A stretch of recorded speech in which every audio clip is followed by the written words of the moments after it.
Salam sejahtera untuk kita semua.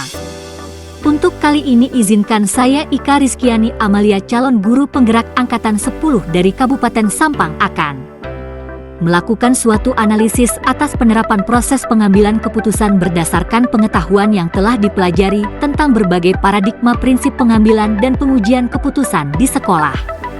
Sebagai unggah tugas pada 3.1 A. 6 demonstrasi kontekstual modul 3.1.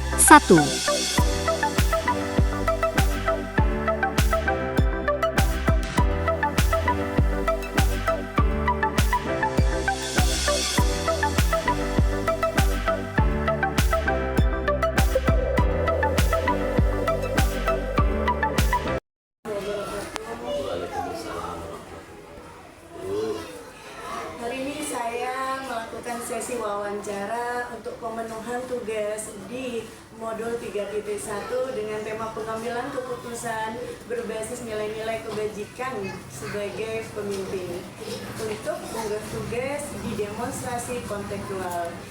Saya ditugaskan untuk mewawancarai 2-3 pemimpin di daerah saya, tempat saya mengajar. Salah satunya yang saya pilih adalah sebuah sosok inspirasi yang luar biasa, motivator yang luar biasa bagi saya, yaitu Bapak Wahyudi. Beliau adalah kepala sekolah di SDN Panggung 1, Kecamatan Sampang, Kabupaten Sampang. Selamat pagi Bapak. Selamat pagi. Mohon maaf saya mengganggu aktivitas panjenengan. Terima kasih banyak. Di hari Sabtu saya sudah minta izin dan Bapak bersedia untuk diwawancarai, direpotkan oleh saya. Saya mau bantu apa ini? Saya akan banyak mewawancarai Bapak dalam dilema kasus bagaimana penanggulangan atau semacam pengambilan keputusan dengan cara yang luar biasa, berbagi pengalaman terutama bagi saya berbasis nilai-nilai kebajikan sebagai pemimpin. Begitu Bapak. Iya. Tugas ini saya ditugaskan, yaitu yang pertama saya diminta untuk mewawancarai 2-3 pemimpin kepala sekolah di lingkungan instansi saya bekerja.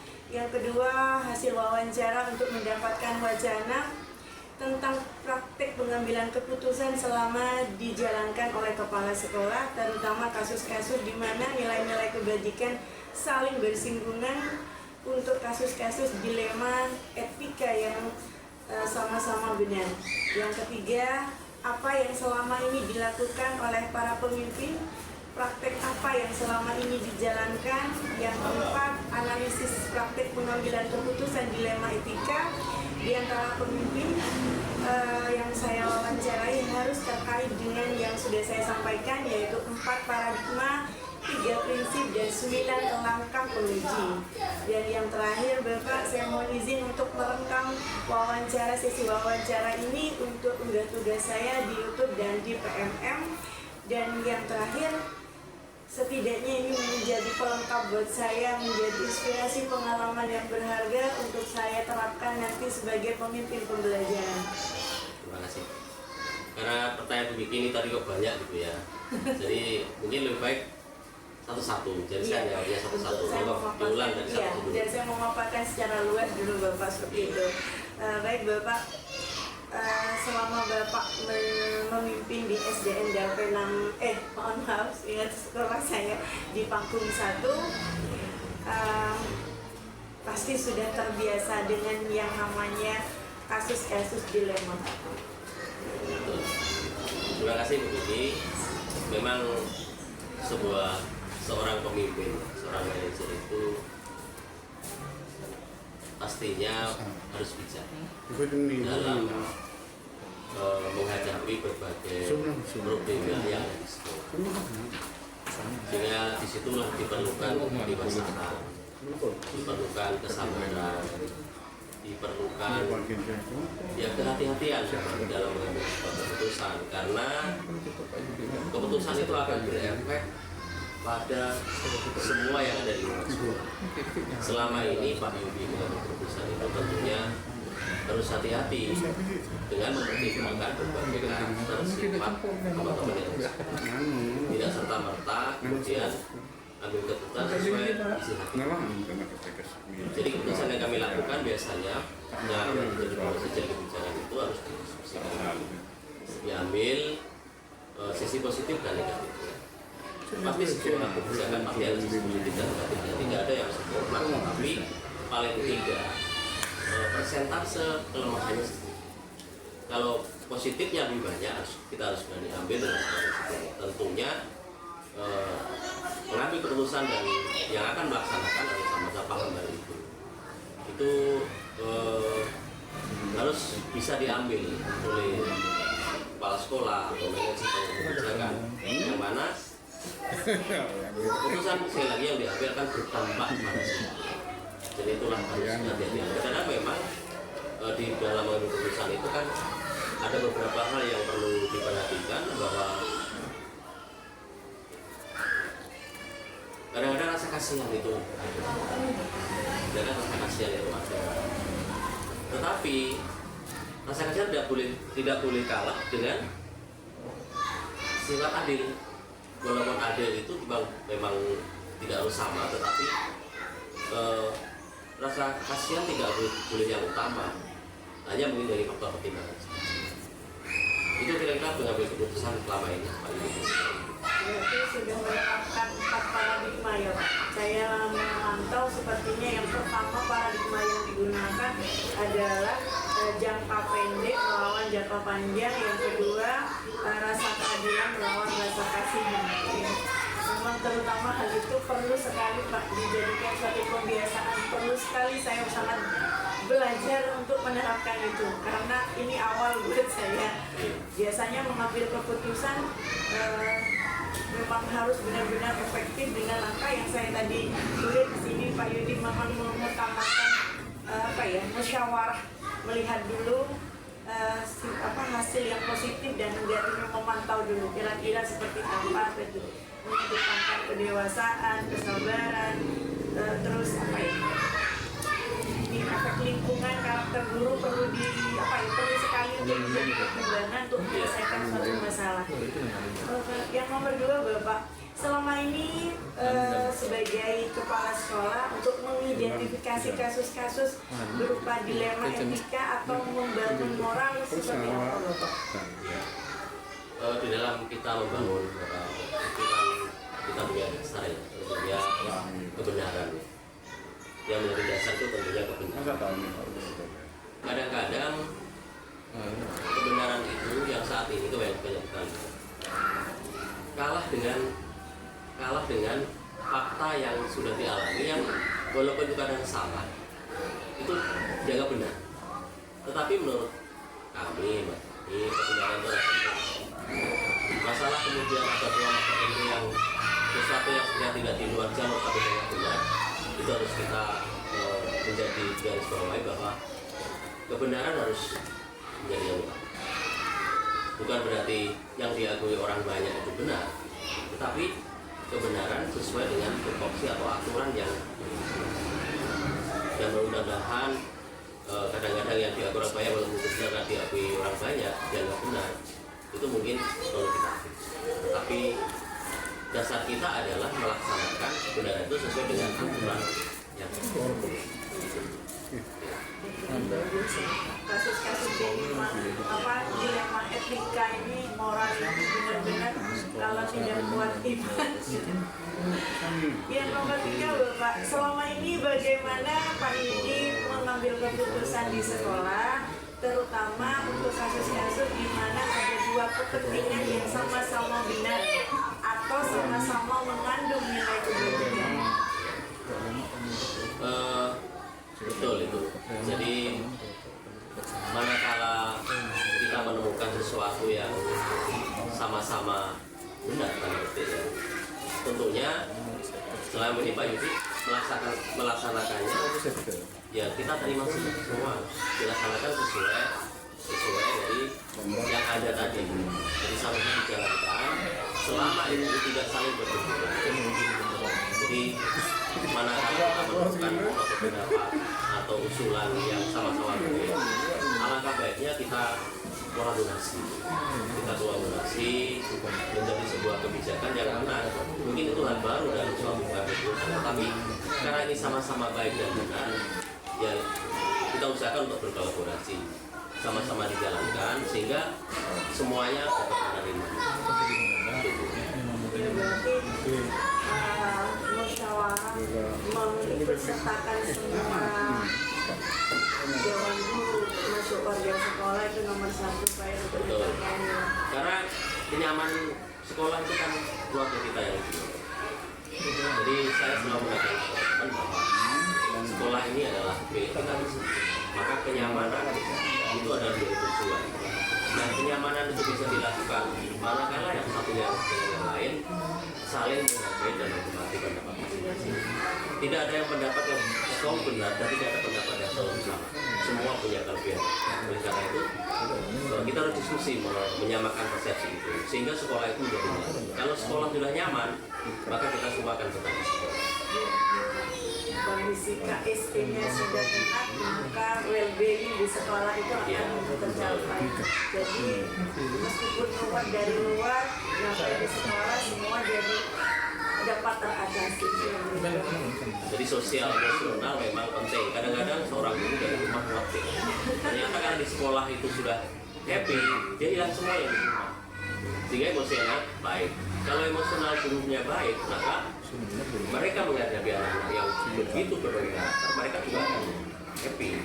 Sehingga anak-anak kita bisa menciptakan anak-anak yang senang belajar di sekolah. Student well-being bisa kita capai. Ya, benar. Selama saya sampai di 3.1 modul ini, saya sampai mengatakan kepada fasilitator saya, luar biasa program ini, siapa yang menciptakan? Begitu beruntunnya menata program ini sampai tercipta, ternyata banyak yang perlu diperbaiki.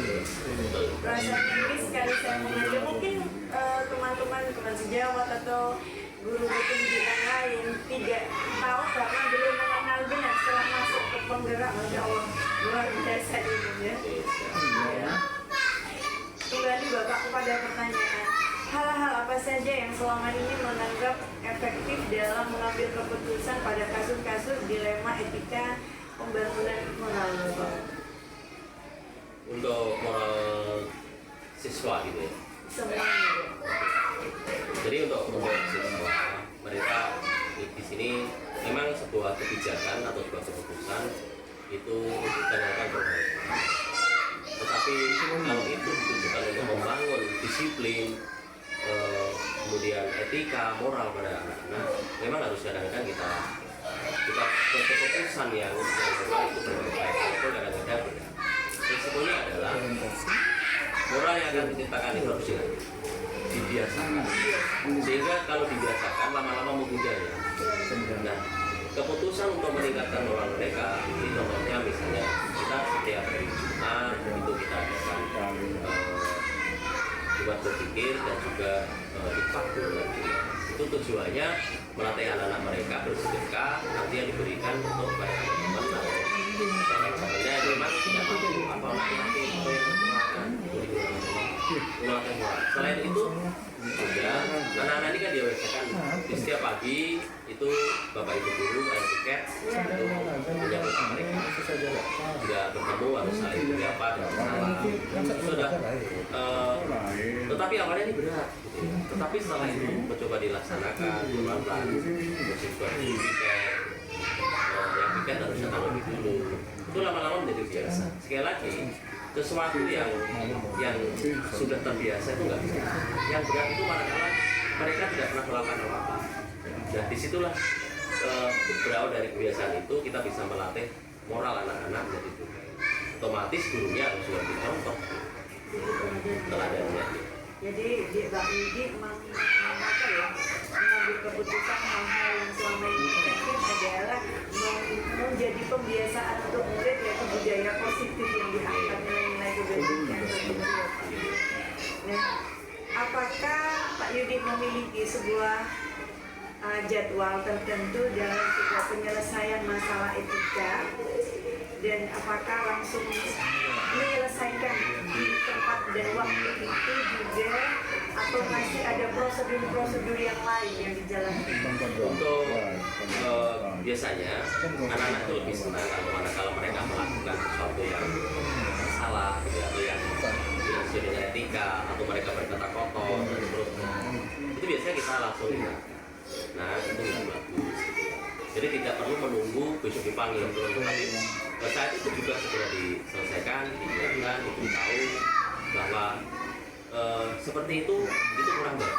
Lebih baik diberi contoh yang lebih baik agar mereka tidak berdoa yang baik dan meninggalkan hal-hal yang ucapan, kata, sikap yang tidak bagus. Karena kadang-kadang mereka itu melakukan itu tidak sadar.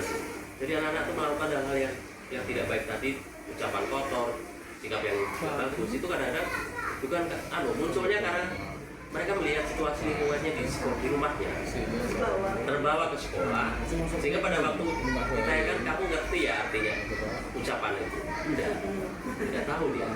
Maka setelah kita ingatin jangan sampai diulangi, jangan diulangi lagi karena itu nggak bagus.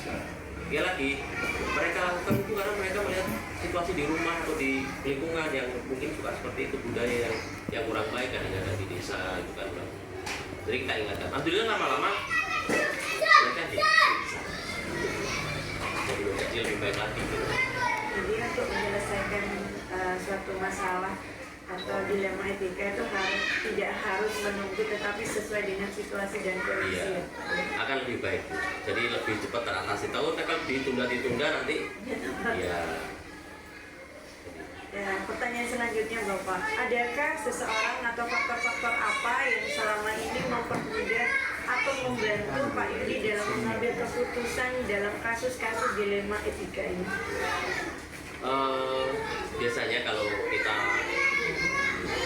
menghadapi hal seperti itu, kita tidak punya partner tulis lah ya, tapi kita karena kan di sini gurunya hanya sedikit, jadi karena guru sedikit itu kita ketemu banyak, sehingga apa yang kita bicarakan itu semuanya tahu, sehingga keputusan yang diambil ya nanti tidak perlu kita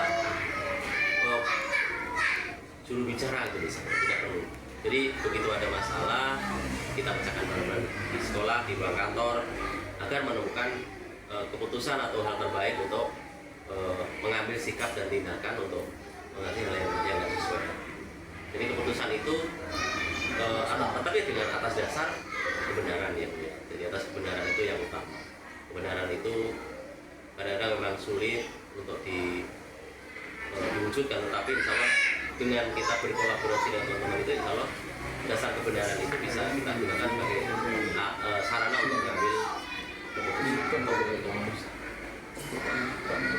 Yang saya dapat saya dapat menunjukkan bahwasannya keputusan itu berpihak kepada murid yang nomor 2 berkolaborasi, tidak kaku, fleksibel, yang penting dapat menyelesaikan masalah atau kasus yang terjadi. Dari semua hal yang telah disampaikan Pak Yudi, pembelajaran apa yang dapat menjadi pengalaman untuk mengambil keputusan di kasus-kasus selanjutnya, Bapak?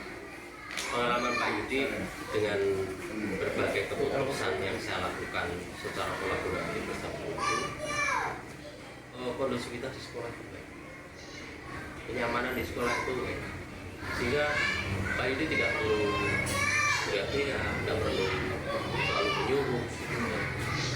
Akan mereka teman-teman ini dan siswa itu muncul dengan sendiri. Jadi tentang kebersihan untuk siswa, mereka nggak usah diteriak-teriakin karena udah kebiasaan tadi kontrol. Biar juga teman-teman kalau dia jadwal weekend dia harus datang pagi, itu sudah jadi biasa. Jadi efek dari itu menurut saya sangat bagus karena produktivitas dan kebersamaan di sekolah itu jadi nyaman. Jadi kayak seperti keluarga, tidak kaku, mereka tidak takut misalnya sekolah harus berubah. Kita semua seperti teman gitu. Jadi saling berbagi, saling bercerita. Demikian juga pagi sebelum masuk kelas kita kumpul gitu ya. Nanti pulang sekolah sebelum kita pulang kita kumpul bareng-bareng di kelas, bahas pelajaran ini bagaimana, apakah ada masalah di kelas, itu kita bahas gitu. Baru nanti setelah waktunya pulang kita pulang bareng. Jadi teman-teman itu kerasan gitu di sekolah karena memang efek dari beberapa kebijakan dan itu kita buat sebaik mungkin. Saya dapat menjadi Bapak bisa dari 4 paradigma, 3 prinsip dan juga 9 langkah sudah tercapai semuanya itu dalam 3 prinsip Bapak telah menerapkan filosofi pendidikan yaitu hingga sasaran teladan bahwasannya guru itu harus memberi contoh yang baik kepada peserta didik, terus menjalin komunikasi tadi itu kolaborasi yang luar biasa. Yang ketiga di sini mendorong peserta didik untuk mengembangkan tanpa harus disuruh, artinya budaya positif itu tiba-tiba sudah muncul seperti itu ya Bapak. Terima kasih banyak Bapak atas waktunya, ini akan menjadi sebuah apa ya, buat saya ketukan hati untuk bisa sesuai dengan moto dari penggerak, tergerak, bergerak, menggerakkan. Ya, mungkin yang terakhir, jadi selama kita bijak dalam mengambil keputusan, insya Allah gurunya nyaman, anaknya apa ya, well-being-nya tumbuh tanpa harus dipaksakan.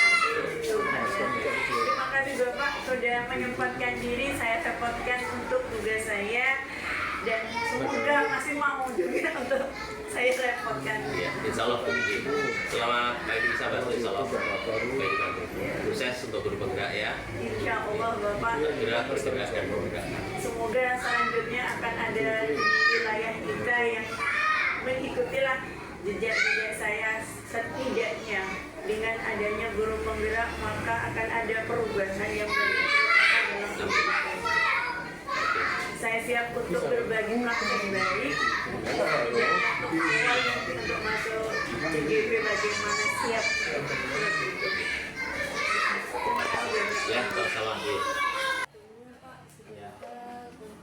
Kemarin yang sudah saya sampaikan ke Pak Bambang bahwasannya untuk melengkapi tugas saya di KPMS di CGP, saya harus mewawancarai 2 sampai 3 kepala sekolah di wilayah kerja saya, terutama Pak Bambang selaku kepala sekolah di SDN dan Pernah 3 sebagai kepala sekolah di sekolah instansi saya mendidik. Ya, hari ini Pak, kebetulan kan kemarin sudah saya sampaikan bahwasannya yang nomor 2 hasil wawancara untuk dapat sebagai wacana praktek pengambilan keputusan yang selama ini dijalankan Pak Bambang, terutama untuk kasus-kasus di mana nilai-nilai kebajikan saling bersinggungan atau kasus-kasus dilema etika yang saat ini terjadi. Yang nomor 3 ini pemaparannya Pak, apa yang selama ini dilakukan pimpinan tersebut, praktek apa yang selama ini dijalankan. Yang nomor 4 analisis praktek pengambilan keputusan yang berhubungan dengan 4 paradigma, 3 prinsip dan langkah-langkah penguji yang kemarin juga sudah saya sampaikan Mas. Dan yang terakhir mohon izin untuk merekam wawancara ini sebagai tugas saya yang akan saya unggah ke YouTube dan PMM. Dan selanjutnya hasil wawancara ini setidaknya akan menjadi inspirasi buat saya untuk mengambil keputusan yang bijaksana, cepat dan tepat seperti itu Pak.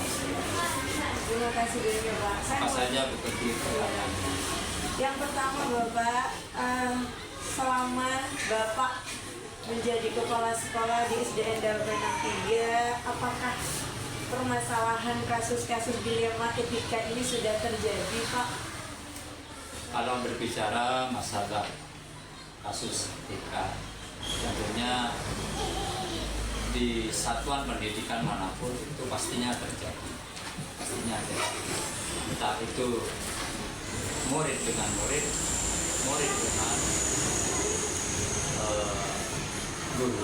Tapi yang paling banyak kalau kita berbicara identifikasi itu memilah-milah kasus.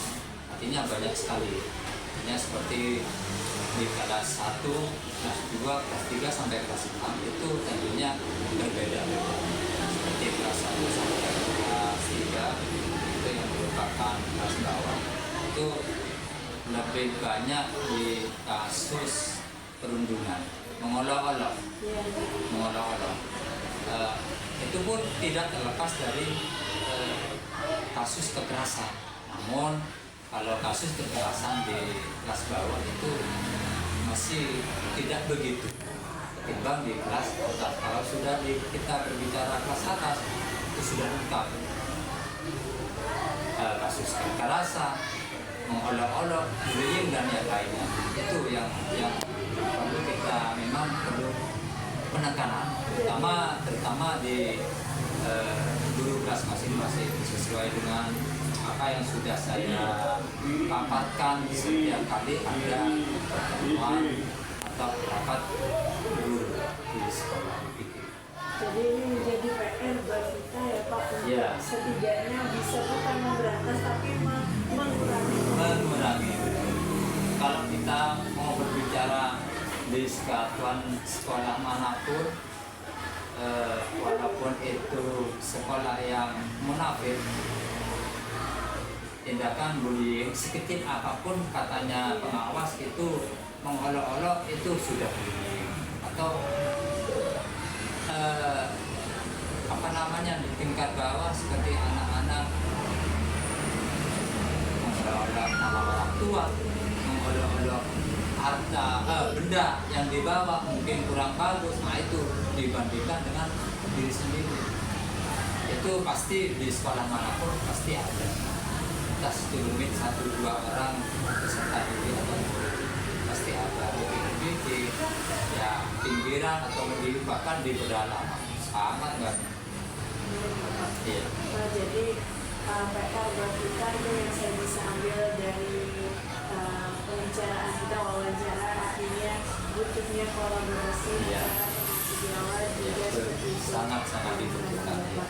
Pertanyaan saya yang kedua Bapak, selama ini bagaimana Pak Bambang dapat mengidentifikasi kasus-kasus yang merupakan dilema etika atau membangun moral? Ya, untuk hal yang berkaitan dengan dilema itu memang sangat sulit. Di sisi lain, satunya menyangka itu sudah betul.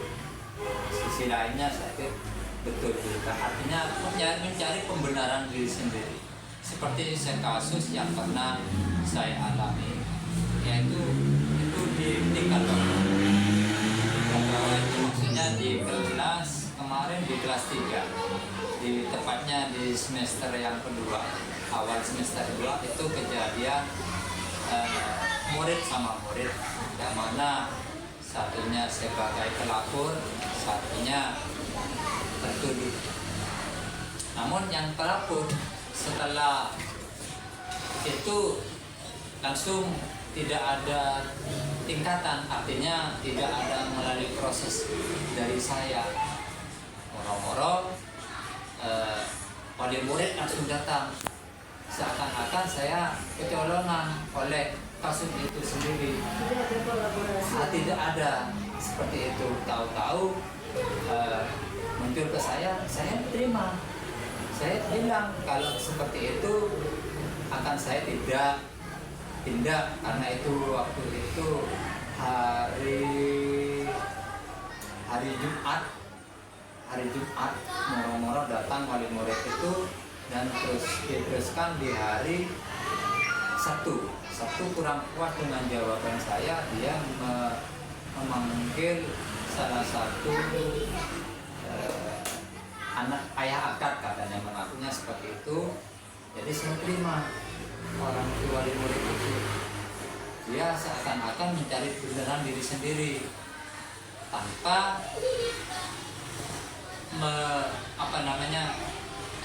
mencari tahu terlebih. Ya, tahu kepada si tertuduh. Dia bahkan mengajak untuk yang tertuduh itu wali muridnya suruh ke sekolah. Saya layani karena saya profesional, jadi di hari Senin saya panggil dua-duanya. Jadi anggaplah korban satunya tertuduh.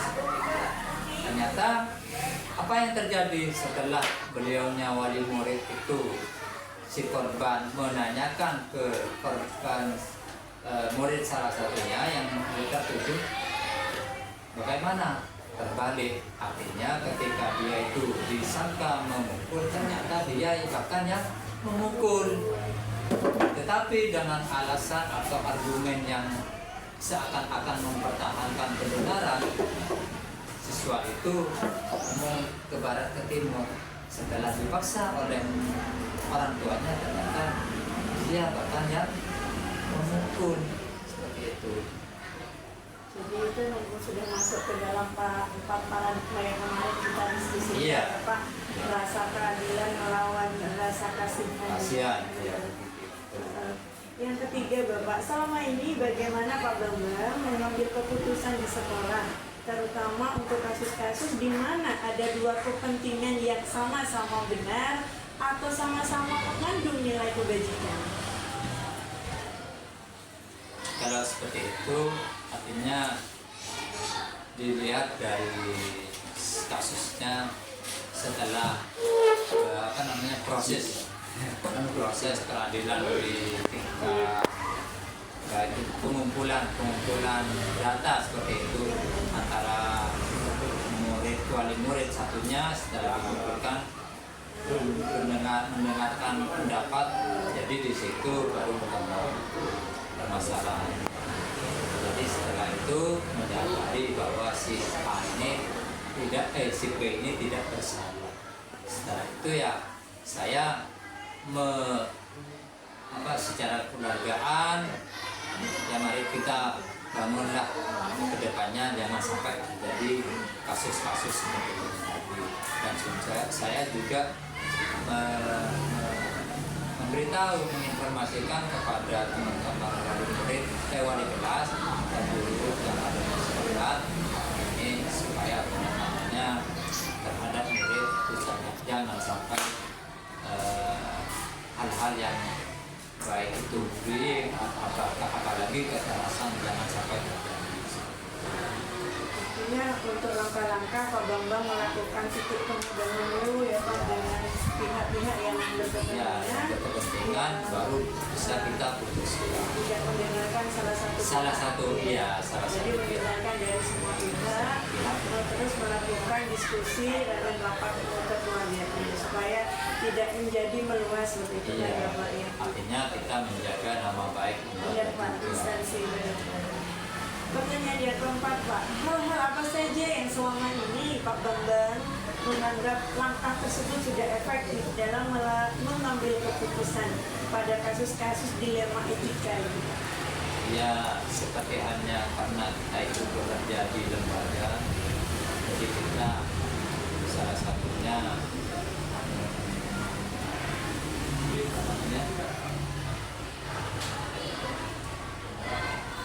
memakai salah satunya kita dengan lisan ataupun juga dengan tertulis. Misalnya kita lisannya mungkin kurang kuat, lebih baik tertulis biar penanggapan dari wali murid ataupun masalah-masalah yang lain itu tidak menghentikan. Ya, jadi kita memang melakukan sesuai dengan aturan. Iya. Yang berpihak kepada murid seperti itu. Selanjutnya Bapak, hal apa saja yang selama ini merupakan tantangan dalam mengambil keputusan pada kasus-kasus tersebut? Tantangannya apa? Ya. Tentunya salah satunya penilaian mereka, anggapan mereka, terutama masyarakat atau juga wali murid yang lain atau juga mungkin calon wali murid kalau di sekolah di Darganang 3 itu artinya dengan adanya kasus itu terselesaikan.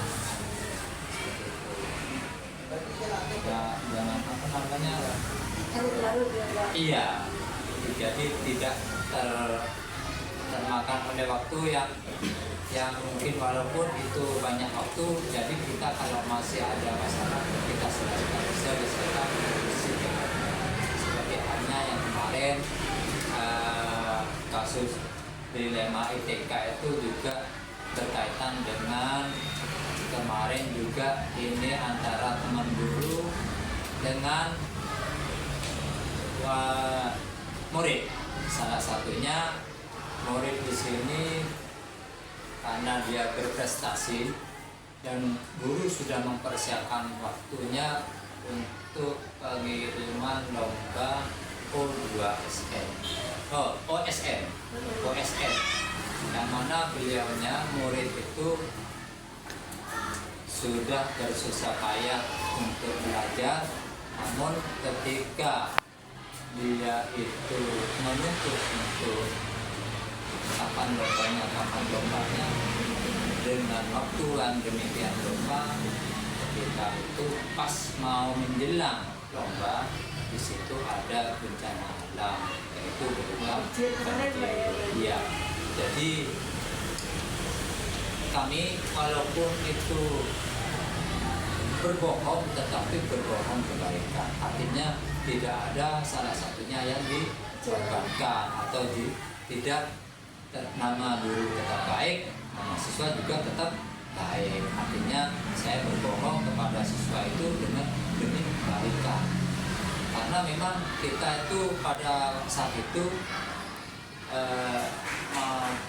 keesokan setelah banjir itu kita semuanya secara fisik kita semua guru capek dan juga murid sudah mengharap ada apa tidak seperti itu. Jadi saya tegaskan kepada murid untuk tidak ikut buat artinya dengan alasan sudah tidak bisa mengikuti karena sudah situasinya karena banjir. Setidaknya Pak Bambang tidak ingin peserta didik kita itu tidak kecewa. Iya. Jadi kecewa. motivasi intrinsiknya tetap ada muncul, tapi tidak mati ya karena seperti itu. Ya, tidak. Iya. Dan sekarang Bapak bertanya. Jadi dikasih pemahaman kepada murid itu kalau situasinya seperti ini, jadi tidak bisa dilanjutkan, mungkin akan terjadi di tahun yang Jadi tidak ada putus asa untuk ini. iya, untuk belajar tidak, tetap semangat. Pertanyaan selanjutnya Pak, apakah Bapak Bambang memiliki sebuah tata kalah atau jadwal tertentu dalam untuk menyelesaikan masalah yang ada, terutama masalah etika? Apakah langsung menyelesaikan di tempat itu juga, Iya. atau ada jadwalnya, ada prosedurnya, ada secara tertulis seperti yang disampaikan Pak Bambang seperti itu Pak? Ya, terima kasih Bu Pipit untuk masalah jadwal. Kami tidak ada jadwalnya secara tertulis. Namun kalau ada masalah langsung diselesaikan pada saat itu. Tergantung dari besar kecilnya masalah. Kalau itu memang dibutuhkan sampai sekian hari ya sudah selesaikan sampai itu. Artinya sampai selesai. Supaya tidak berkepanjangan. Iya, artinya lebih cepat lebih baik. Dan adakah seseorang atau faktor-faktor yang selama ini mempermudah kamu membantu untuk dapat mengambil keputusan yang tepat efektif untuk kasus dilelang? Kalau masalah orang yang membantu berpikir di sini tentunya ada ketua komite dan juga tokoh masyarakat setempat yang ada di sekitar sekolah. Namun itu juga dilihat kasusnya dulu. Kalau kita penyelesaiannya itu dikira bisa diselesaikan di lingkungan sekolah dengan teman-teman guru, ya sudah, tidak usah. Kalau itu kasusnya dikira untuk membutuhkan ketua komite, ya saya undang seperti itu. Jadi tetap berkolaborasi dengan Tetap. tapi dilihat dulu situasi dan kondisinya, apakah bisa diselesaikan di sekolah saja seperti itu Pak ya. Dari semua hal Tetapi Bu Kiki ya, untuk kasus-kasus seperti itu, walaupun saya tidak, misalnya ada sesuatu yang kemarin seperti itu, ya saya tetap walaupun tidak apa namanya, saya tidak mengundang beliau didatangkan ke lembaga, tapi saya suruh ke sana, bermain ke sana, ke ketua komite, dan juga sekedar melaporkan perkembangan sekolah dan juga kasus-kasus yang ada. Hanya sebagai pemberitahuan saja, sifatnya nanti informasi. Ya Pak, dari semua hal-hal yang telah disampaikan, pembelajaran apa yang dapat Pak Bambang petik dari pengalaman-pengalaman selama berbina di Darmawan Widya, terutama dalam mengambil keputusan di 5 ketika ini? Memang dengan banyaknya kasus atau adanya kasus, kita bisa apa yang kasus itu bisa diselesaikan bersama. Nah, itu akan menambah kedewasaan kita. Jadi pengalaman itu merupakan guru yang paling berharga, baik dari saya sendiri ataupun juga teman-teman guru yang ada di lembaga Darmawan Widya. Dengan berpengalaman seperti ini, kita akan ketika ada kasus lagi, penyelesaiannya seperti ini, nah, seperti itu. Jadi apa namanya, Sudah keterbiasaan. Tapi mudah-mudahan kita itu dihindari dari hal-hal seperti itu. Kadang kita itu yang berhak yang sifatnya kekerasan ataupun bullying, baik itu verbal atau non verbal, kadang kita itu mendapatkan musibah hanya yang sifatnya pribadi.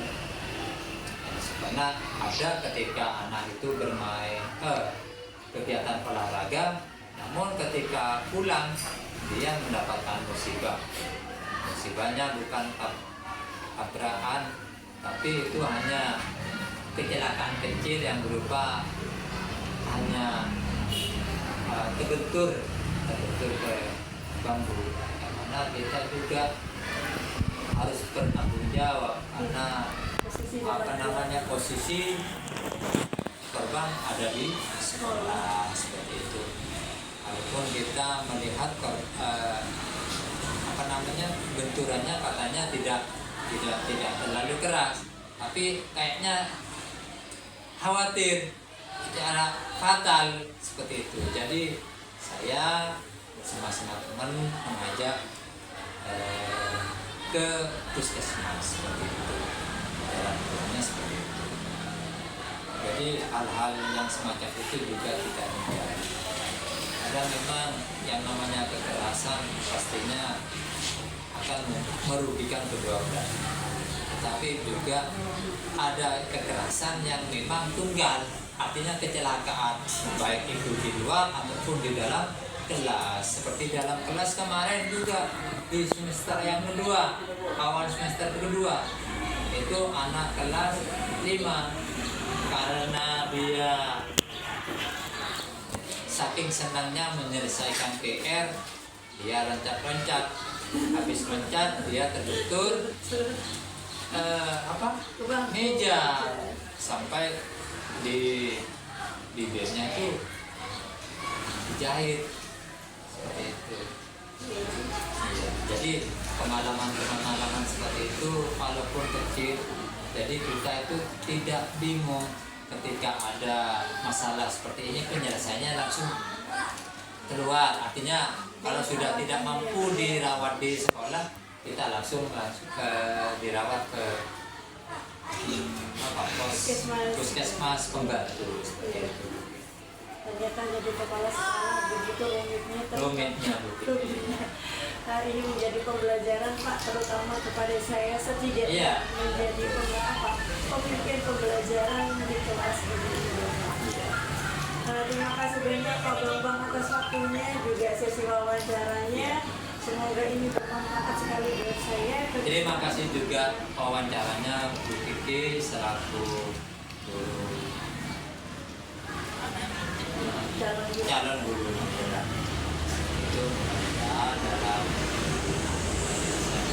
tugasnya dikasih pelajaran. Dan mudah-mudahan juga segera mendapatkan sertifikat penggerak dan bisa menjadi kepala sekolah. Insya Allah. Ya. Terima kasih banyak Pak. Assalamualaikum warahmatullahi wabarakatuh. Waalaikumsalam.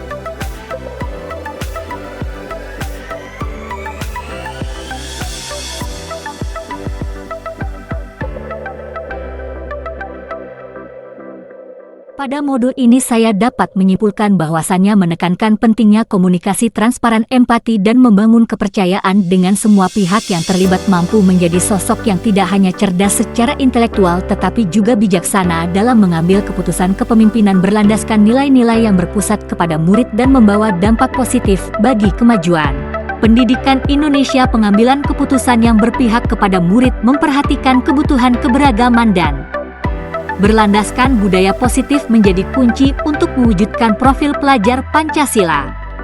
Tetap semangat Bapak dan Ibu guru hebat!